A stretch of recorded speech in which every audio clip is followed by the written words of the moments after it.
하나님의 말씀 잠언 17장 10절을 다 같이 읽겠습니다. 다 같이 읽습니다. 시작. 한마디로 총명한 자를 경계하는 것이 매 100개로 미련한 자를 때리는 것보다 더욱 깊이 박이느니라. 아멘. 참 잠언의 말씀은 우리 현실적으로 우리가 깨달아야 되는 그러한 내용들이 많습니다. 귀한 말씀 가운데서 오늘 이 본문의 말씀은 우리가 잘 알다시피 한마디로 총명한 자, 지혜로운 자를 경계하는 것, 권면하는 거죠. 책망하는 거예요. 교훈하는 거예요. 한마디로 총명한 자, 지혜로운 자를 교훈하는 것이, 경계하는 것이 매 100개로, 여기 매 100개라는 건 사실은 매 100대를 말하는 겁니다. 매를 갖다가 10대, 20대, 100대까지 쳐서 미련한 자를 그렇게 때리는 것보다 더욱 깊이 박힌다. 더 큰 효과, 영향을 줄 수 있다는 소리입니다. 즉 한마디라도 총명한 자에게는 굉장히 깊은 영향을 줄 수 있습니다. 반면에 미련한 자는 채찍질을 100번을 때려도 소용이 없다는 거예요. 효과가 없다는 거예요. 그 경계하는, 교훈하는 내용들이 박히지를 못한다는 거죠. 자, 똑같이 경계를 주고 교훈을 주는데 대상이 누구냐에 따라서 잘 분별해야 된다는 거죠. 즉 지혜로운 사람, 총명한 사람 한마디만 경계해도, 한마디만 권고해도 알아듣습니다. 굉장히 영향을 받죠.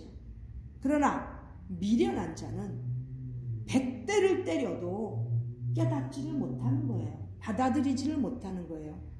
여기 깊이 박인다는 것은 그만큼 마음에 깊이 간직할 수 있는 그러한 교훈이 되어야 되는데 대상에 따라서는 이렇게 헛수고하는 경우가 많다는 거지요. 미련한 자.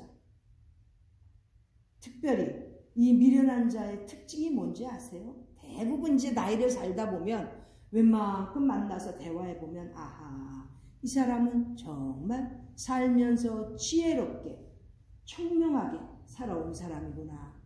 아하, 이 사람은 나이가 들어도 아직도 어리석구나. 미련하구나. 차이가 납니다. 미련한 사람의 제가 볼 때는 특징은 제일 두드러지는 것은 교만합니다. 교만하기 때문에 미련해지는 거예요. 남의 말을 들을 생각을 안 해요. 깨달을 생각을 안 하는 거예요. 자기가 돌아보면서 내가 이건 잘못했는데 깨달으면 자꾸 교만해서 벗어날 텐데 미련한 자는 특징이 먼저 교만합니다. 또 교만할 뿐만 아니에요. 고집이 세요. 고집이. 미련한 자들 보세요. 물론 똑똑한 사람도 고집이 있을 수 있지만 미련한 자는 고집을 부리면 안 되는 데서도 그렇게 고집을 부리는 거예요. 왜? 깨닫는 게 없으니까. 자, 대상에 따라서는 그렇게 차이가 납니다. 한마디만 경계해도 알려줘도 딱 깨닫는데 매를 100대를 때려도 사실 여기 매라는 건 채찍질입니다. 채찍질을 100대를 때려도 미련한 자는 깨닫지를 못하는 거예요. 가슴에 박히지를 못해요. 교훈이. 그런 뜻입니다. 대상을 잘 봐가면서 총명한 자, 분별력 있는 자, 그런 자에게 더욱더 경계하고 교훈하고 가르치고 그러한 사람들에게 더 영향을 줄 수 있다는 것을 기억해야 된다는 거죠. 이렇게 한마디라도 사람, 총명한 사람을 경계할 수 있는 것은 하나님 말씀이죠. 말씀. 하나님 말씀 한마디 13절 보겠습니다.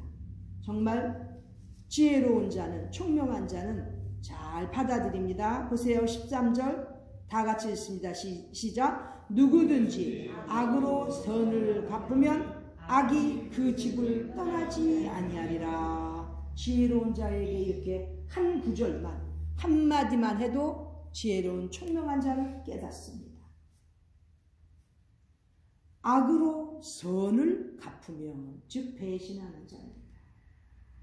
잘 듣고 절대 이런 삶은 살면 안 됩니다. 악으로 선을 갚는 배신한 자는 악이 그 자의 집에서 떠나지 않는다는 거예요. 선을 악으로 갚는 관계. 제일 많이 일어날 수 있는 확률은 물론 남들과의 관계겠죠. 그런데 요즘 부부 사이에도 선을 악으로 갚는 경우가 있습니다. 부모와 자식 간에도 선을 악으로 갚는 경우가 있습니다. 형제 간에도 선을 악으로 갚는 경우가 있다는 거죠. 이웃, 친구들, 선을 악으로 갚는 사람 보았습니까? 악이 그 집 대대 자손들에게서 떠나지 않는다는 거예요. 이 한마디 성경 말씀 속에서 지금 가르쳐 주십니다. 절대 배신하면 안 되는 거죠. 잠언 24장 21절에는 아예 그 배신하는, 반역하는 자하고는 사귀지도 말라고 되어 있어요. 사귀지도 말라고 되어 있습니다. 딱 배신하는 사람 봤습니까? 한 번 배신한 사람은 두 번 배신하기 쉽고 10번이고 100번이고 배신할 수 있다는 거죠. 사귀지 말라는 거예요. 왜? 그들의 재앙이 속히 임한다고 되어 있습니다. 그러므로 배신하는 자, 사귀지 말라는 것이 성경 말씀에 가르쳐 주신 것이고, 그 악으로 선을 갚는 자는 늘 그 악이 그 집에서 떠나지 않는다는 거죠. 우리가 아는 사람들, 우리 주변에 악이 그 집에서 떠나지 않는 집 있습니까? 틀림없이 선을 악으로 갚은 그런 역사가 있을 것입니다. 이렇게 한마디로 총명한 자를 경계하는 것, 구원하는 것, 가슴 깊이 박힌다는 거죠. 또 한마디 볼까요? 20절 봅시다. 다 같이 읽습니다. 시작. 마음이 사특한 자는 복을 얻지 못하고 혀가 해역한 자는 재앙에 빠지느니라. 마음이 사특하다는 건, 이 사특은 괴팍한 사람 말하는 거예요. 그래서 마음이 온유해야 돼요. 성격이 온순한 사람, 복받은 사람입니다. 마음이 괴팍한 자는 복을 얻지 못해요. 마음이 괴팍한 사람이 무슨 복을 얻을 수 있겠습니까? 자격이 안 되는 거죠. 여기서 말하는 복은 돈 많은 복만 얘기하는 게 아니에요. 마음이 괴팍하기 때문에 복을 받지 못하는데, 그 복은 영과 혼과 육의 모든 축복을 말하는 것입니다. 마음이 패역해갖고, 마음이 괴팍한 사람, 그래가지고 무슨 복을 받을 수 있겠습니까? 근데 요즘엔 보면요, 이런 마음의 이런 상태와 상관없이 돈들을 많이 버는 사람들이 점점 많아져. 이제 옛날에 밀리언웨어, 백만장자하고 이제 게임이 안 됩니다. 지금 여기서 말하는 복은 축복, 영과 혼과 육의 복이라고 했죠? 즉 돈으로 복받았다고 얘기하는 시대가 지났다는 거예요. 요즘은 젊은 사람들은요, 정말 복받은 사람, 우리 때에는 열심히 일해서 받는 복인데 요즘 사람들은요, 도대체 어떻게 복을 받았는지 돈에 대해서는 정말 무한하게 아주 그렇게 돈을 쓰면서 사는 사람들, 젊은 사람들 많지 않습니까? 옛날에 백만장자 밀리언웨어하고 다르다는 거예요. 그래서 돈 갖고는 복 받았다는 소리 하지 마세요. 나나 우리 자식들이 돈 많이 번다고 그걸 복의 기준으로 삼는 시대는 지났습니다. 물론 그거라는 것보다 낫겠죠. 그러나 참된 축복, 하나님께서 주시는 복은 영과 혼과 육이 다 복을 받는 거예요.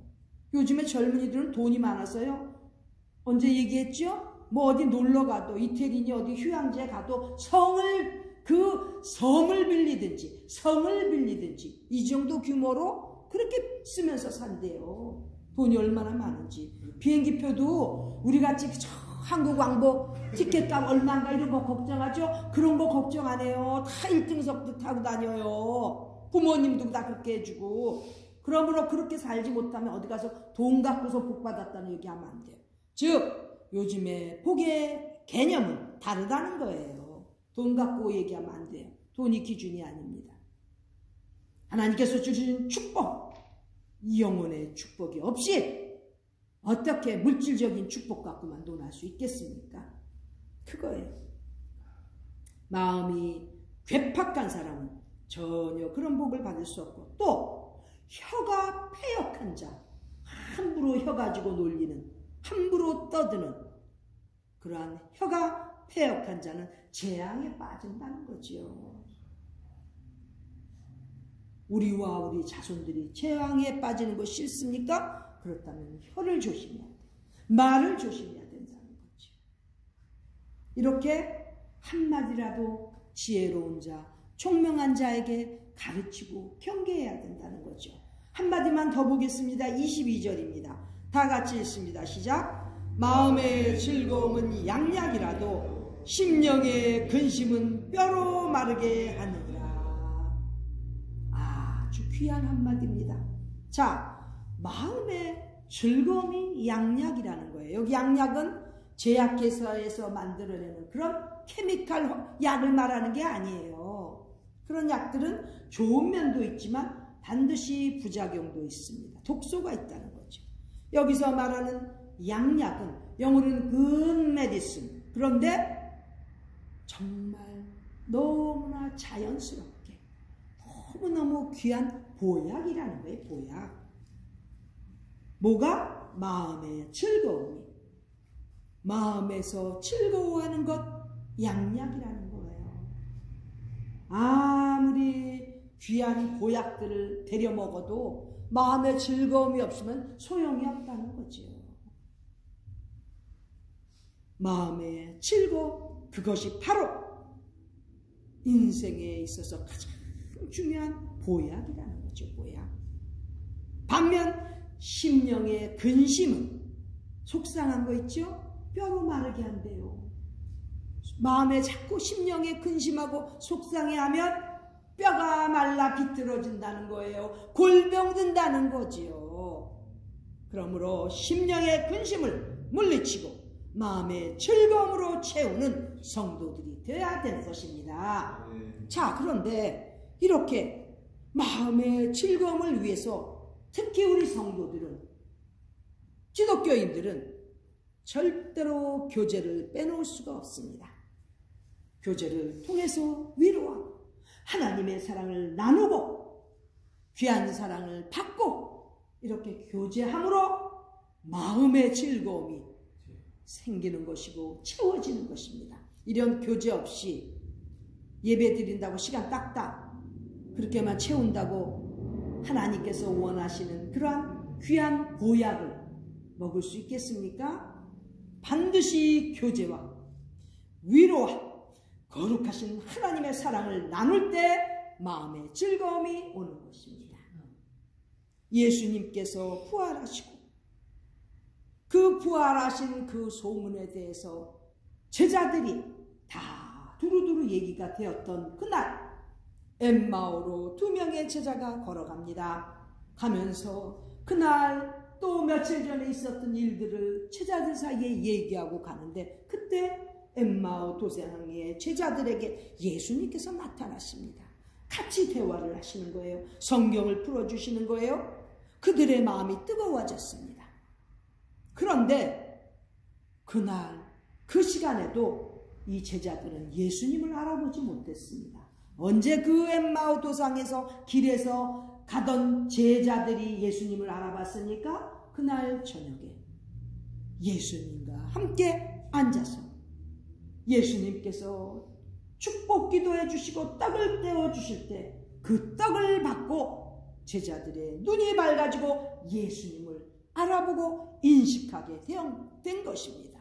무슨 뜻이냐면, 아무리 멀리서 말씀을 듣고 가까이서 말씀을 듣고 뜨거워도 예수님 곁에서 같이 대화를 해도 예수님인지를 깨닫지 못하고 가던 그 제자들. 그런데 예수님을 언제 배울 수 있었습니까? 떡을 뗄 때, 교제할 때. 예수님의 사랑, 그 떡을 받으면서 그 만찬을 통해서 예수님과 교제하는 그 시간, 제자들의 눈이 밝아지고 예수님을 인식할 수 있었던 것입니다. 이렇게 교제는 중요합니다. 떡을 떼는 교제는 우리 기독교인들에게서는 필수적인 것입니다. 부족하면 부족한 대로, 없으면 없는 대로, 그래도 서로 나누면서 뜨거운 하나님의 사랑을 나누는 교제, 떡을 떼는 그 순간 우리는 예수님을 인식할 수 있고 예수님을 알아뵐 수 있는 것입니다. 그렇기 때문에 우리 기독교인들의 떡을 떼는 이 교제, 사랑의 교제 너무나 중요한 것입니다. 성도들이 반드시 주님 앞에 서는 그날까지 우리 주님을 알아볼 수 있으려면 늘 하나님 앞에서 교제하면서 위로하면서 살다가 마음의 즐거움으로 가득 찬, 그리하여 하나님께서 주시는 양약, 보약이 차고 넘치는 그러한 훌륭한 신앙생활을 하면서 지날 때에 우리 심령의 근심도 물러가는 것입니다. 요즘에 너무나 아픈 사람들이 많지 않습니까? 한번 생각해 보세요. 돈이 없어서 아픕니까? 아니면 먹을 게 없어서 아픕니까? 왜 아픕니까? 마음에 즐거움이 없기 때문에, 감사가 없기 때문에, 하나님 앞에 그 드려야 되는 그 예배를 통한 기쁨이 없기 때문에 점점 더 뼈가 말라져 가는 것입니다. 골병 들어가는 거예요. 우리 모두는 이렇게 한마디 한마디 하나님께서 말씀을 통하여 주시는 이 내용 속에서 깨닫는 총명한 자들, 지혜로운 자들이 다 되시기를 간절히 바랍니다. 기도드리겠습니다. 하나님, 우리 아버지, 너무나 무익하고도 부족한 것들이지만 우리 하나님께서 주님의 자녀 삼아 주시고 제자들로 세워주셔서 이제 한마디 한마디 말씀을 따라서 살 때 마음의 즐거움이 차고 넘치는 귀한 성도들이 다 되도록 축복하여 주시옵소서. 존귀하신 예수님의 이름 받들어 기도드립니다. 아멘.